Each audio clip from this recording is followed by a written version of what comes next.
In my view, and what I have heard from many, many people, is that they will not accept an oligarchic form of society where a handful of billionaires control our government, where the wealthiest person on earth, Mr. Musk, is running all over Washington, D.C., slashing the Social Security Administration so that our elderly people today are finding it extremely difficult to access the benefits that they paid into, where Mr. Musk and his friends are slashing the Veterans Administration so that people who put their lives on the line to defend us will not be able to get the health care that they are entitled to or get the benefits that they are owed in a timely manner. Slashing the Department of Education, slashing USAID. And why is all of this slashing taking place? It is taking place so that the wealthiest people in this country can receive over $1 trillion in tax breaks. You know, this is Bernie Sanders at his absolute best. Just days ago, he delivered a powerful, nearly 30-minute speech on the Senate floor warning that the United States is barreling toward authoritarianism, and the billionaire class is holding the wheel. Now, if you're waiting on Chuck Schumer or Hakeem Jeffries to speak this clearly and this urgently, you're going to be waiting a long time. But Bernie is calling it out. He's loud, he's clear, and he's unapologetic. And these veterans and Americans all over our nation will not accept an authoritarian form of society with a president who undermines our Constitution every day. Every day there's something else out there where he's undermining our Constitution and threatening the very foundations of American democracy. That is not what people fought and died to allow to happen. And while we spent years hearing the Biden-Harris campaign warn about fascism and the threat of authoritarian rule, who's actually taking that threat seriously now? It's not the Democratic leadership. They're too busy negotiating with the people they're supposed to hold accountable. Bernie and his progressive colleagues are the ones sounding the alarm and demanding real resistance. What Sanders delivered on that Senate floor, that's what the phrase defending democracy is supposed to mean. Not empty slogans slapped on fundraising emails. He spoke plainly about what we're up against. He named names, including the billionaires financing the rise of Trump's second term. So let us be clear about what is going on. Donald Trump is attacking our First Amendment and is trying to intimidate the media and those who speak out against them. In an absolutely unprecedented way, Mr. President, he has sued ABC, CBS, Meta, the Des Moines Register. His FCC is now threatening to investigate NPR and PBS.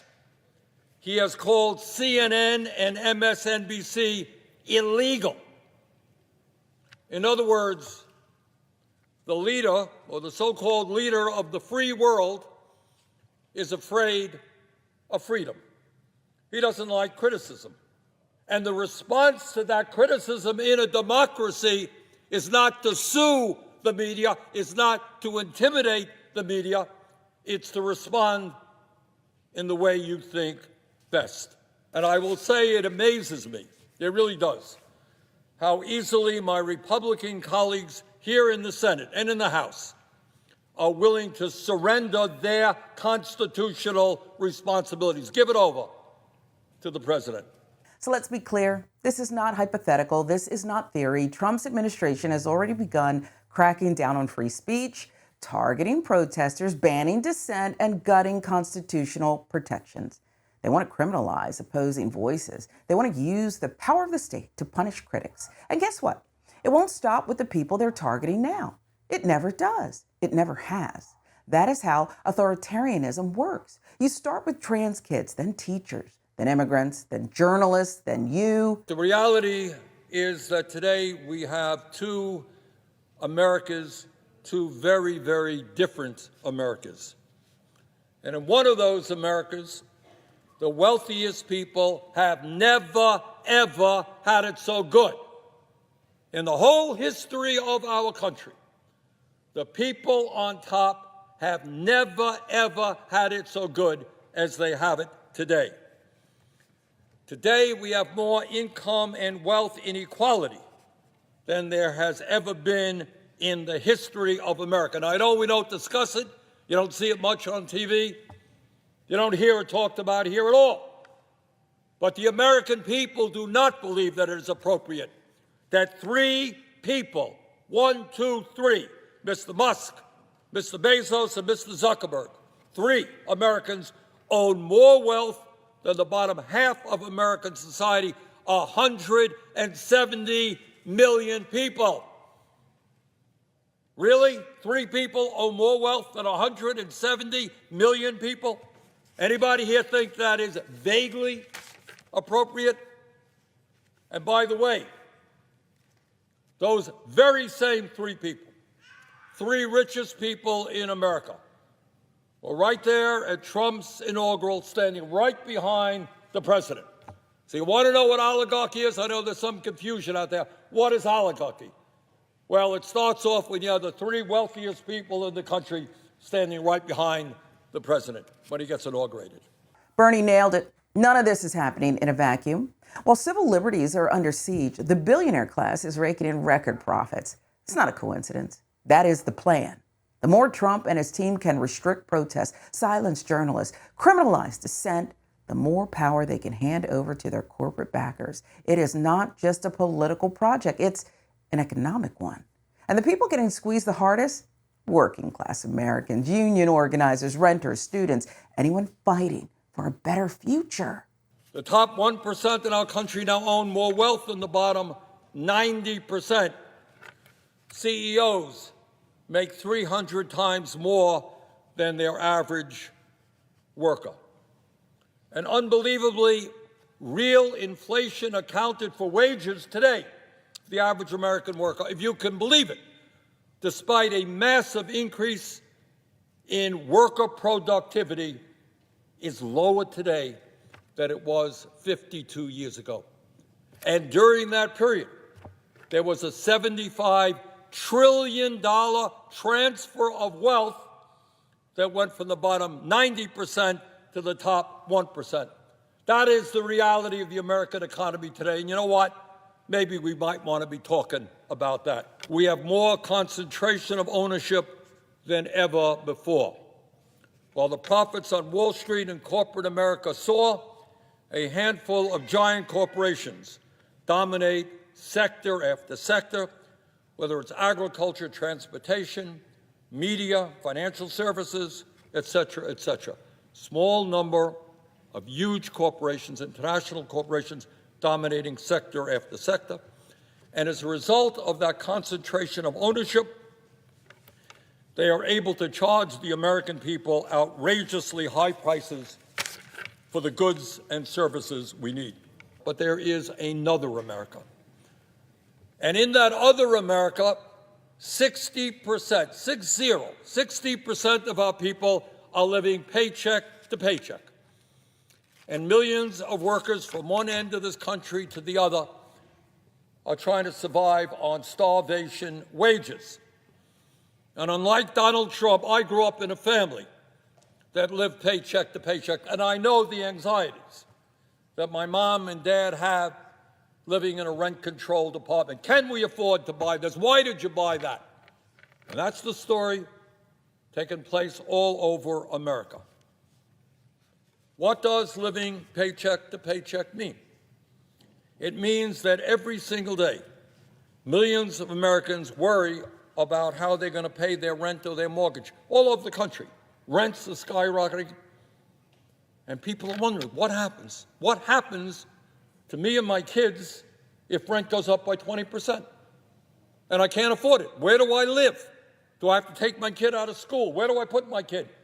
In worst case scenario, do I live in my car? Let's be clear.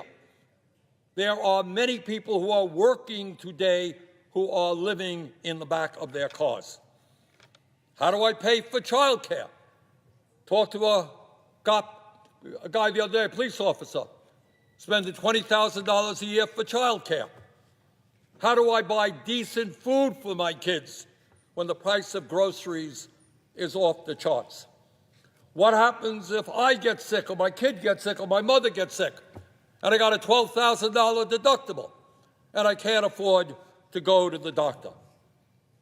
How, at the end of the month, am I going to pay my credit card bill, even though I am being charged 20 or 30% interest rates by the usurious credit card companies?